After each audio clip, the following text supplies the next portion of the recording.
All right, Pokemon trainers, it's Drew back with another video, and today we are discussing the counters for Gigantamax Snorlax in windy weather conditions. So, let's get into your top 7 counters.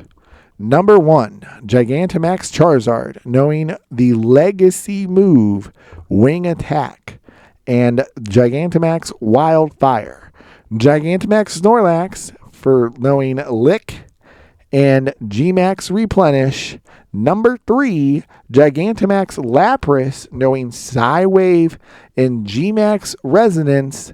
Number 4, Gigantamax Kingler knowing Bubble and Gigantamax Foam Burst.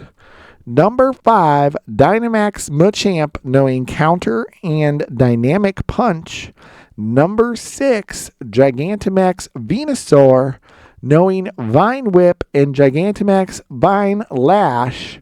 And number 7, Dynamax Metagross knowing Zen Headbutt and Psychic.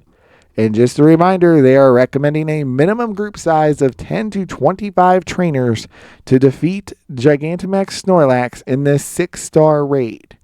And these are your top 7 counters for the windy weather conditions for Gigantamax Snorlax. Good luck, everybody.